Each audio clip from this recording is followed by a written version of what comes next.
Bonjour à tous et bienvenue sur boursicoté.com pour cette nouvelle analyse technique Forex, matières premières et Bitcoin avec une paire de devises euro-dollar qui revient ici sur la partie supérieure du range qu'il occupe d'un point de vue moyen terme. On pourrait presque situer ce range ici entre cette zone des 0,9680 et la zone ici de résistance majeure des 1.0120. On a même deux points hauts significatifs ici qui sont plus proches de cette zone des 1.0090. On vient de tester cette zone avant de revenir ici sur la zone de parité. Lorsque l'on écarte un petit peu la vue, on voit que nous sommes, suite ici à cette phase de baisse, dans une potentielle petite reprise haussière. Alors c'est vraiment c'est assez tenu comme reprise, il n'y a pas une énorme dynamique. En tout cas, on pourrait valider ici avec une rupture de la zone des 1.0120.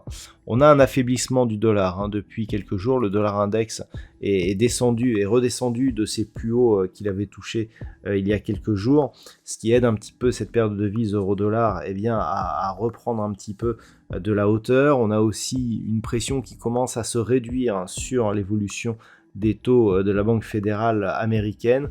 Donc tout cela aide la monnaie unique contre le dollar à revenir ici à son niveau de parité. Seule une rupture ici de la zone des 1,0120 pourrait nous redonner une petite dynamique haussière pour les prochains jours. Sur la paire de devises livre sterling contre dollar américain. Par contre, on n'arrive pas à sortir ici de cette zone de range. Alors la zone des 1,1470 va être déplacée ici puisque lorsque l'on observe un petit peu ce qui se passe, même si elle a été significative auparavant, on la transperce de plus en plus facilement. Alors on est toujours ici dans une dynamique de reprise, mais qui tente à s'affaiblir. Là où il y a peu, on avait encore une succession ici de points bas significatifs avec des points hauts ici qui parvenaient aussi à marquer de nouveaux plus hauts. Il semblerait qu'on soit en train d'inverser puisque le récent point haut significatif ici, il est inférieur à celui que nous avions eu ici à la fin du mois d'octobre. Et si par la suite, on venait à casser ici cette ancienne zone de point bas qui se situe sur un niveau de support intermédiaire à 1.1155, là clairement on repasserait ici dans une dynamique qui serait donc baissière. Donc il va falloir observer justement le mouvement qui est en train de se développer et qui a provoquer un retour ici sous les 1,1470, puisque si ce mouvement restait ici avec une dynamique équivalente, on pourrait revenir sur cette zone de support et pourquoi pas casser ce niveau. Naturellement, si les cours repassent ici au-delà des 1,1470 et se rapprochent de la zone ici des 1,1740, on pourra repasser dans un biais haussier. Sur l'or, nous avons observé donc une reprise de dynamique haussière puisque la rupture ici de la zone des 1675 $ l'once a donné lieu à une accélération. Donc on est toujours d'un point de vue moyen terme dans un range ici entre 1620 et 1730 $ l'once, mais la dynamique ici après de multiples points bas sur cette zone des 1620 laisse à penser que l'on pourrait casser par le haut et donc avoir une configuration ici de retournement qui pourrait donc nous donner une accélération et donc un changement de tendance moyen terme, puisqu'effectivement nous sommes depuis ce point haut significatif ici des 2070 $ l'once qui avait eu lieu au printemps de cette année dans une phase ici baissière. Donc les trois contacts que nous avons eu ici sur cette zone des 1620 $ l'once, il a bien résisté ce niveau de support. Si on casse à la suite de cela la zone des 1730, clairement on aura un vrai signal de retournement. Donc c'est vraiment la zone à observer si la dynamique reste orientée de cette façon.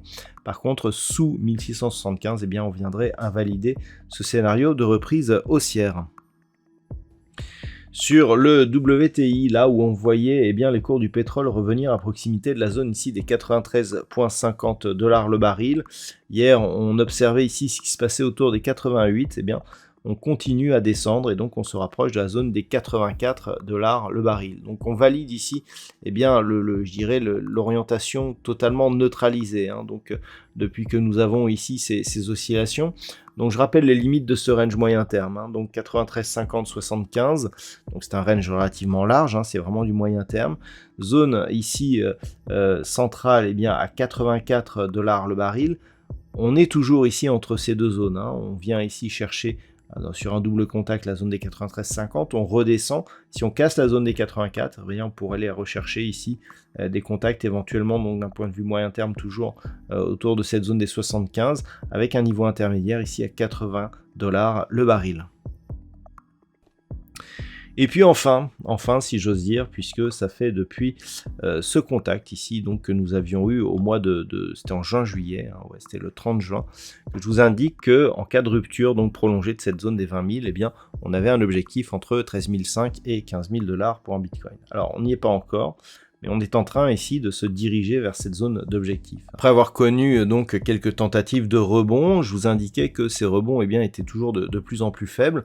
On a tenté ici une sortie d'une dynamique baissière par cassure ici de cette résistance oblique, mais on n'a pas réussi à inscrire de nouveaux plus hauts significatifs, hein. On attendait une confirmation ici par une rupture de cette zone des 22 800. On a juste cassé de petits points hauts intermédiaires. On avait pourtant bien retrouvé ici la zone des 20 000 $ pour un Bitcoin. Et cette zone, elle a cédé. Alors, on a un petit peu de mouvement, hein, parmi la sphère crypto-monnaie. Toutes les cryptos, hein, sont en train de prendre un mouvement baissier. Et donc, clairement, on est en train de valider ici eh bien, la poursuite du mouvement moyen terme, hein, puisque je vous rappelle qu'un mouvement ici qui a une telle volatilité, le fait de ne pas avoir de rebond, et c'est ce que je vous indiquais, eh bien, nous montrait qu'il n'y avait plus de conviction haussière, puisque après une forte baisse, en général, on a toujours quelques investisseurs qui essayent de profiter d'un excès baissier pour jouer le rebond. Là, eh bien, personne n'y croyait, donc peu de rebond, et premier problème, eh bien, donc on continue à accélérer.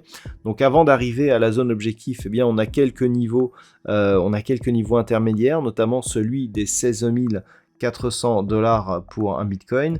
Alors, qu'est-ce que c'est que ce niveau? Eh bien, c'est tout simplement un niveau qui date de plusieurs années. Donc, il faut remonter ici, hein, sur des phases de cotation que nous avions, voilà, sur ces niveaux ici. Donc, on avait eu ici une temporisation et puis une rupture. Donc, c'était en novembre 2020. Donc, c'était il y a 2 ans. Et c'était juste avant donc que l'on passe durablement au-dessus des 20 000 $ pour un Bitcoin. Donc, on vient ici chercher cette zone de support et donc qui est donc un support et donc un objectif avant ici une zone entre 13 000 et 15 000 $ le Bitcoin. Donc la dynamique baissière est confirmée, hein, puisque nous avons un Bitcoin qui va dans le sens de sa dynamique dominante. Et donc pour l'instant en tout cas, eh bien, les objectifs restent fixés autour des 15 000 $ pour un Bitcoin. Voilà donc ce que l'on peut dire sur cette analyse technique Forex, matières premières et crypto-monnaie. Je vous souhaite de passer une très bonne soirée. On se retrouve dès demain pour d'autres analyses techniques, toujours sur le site boursicoté.com.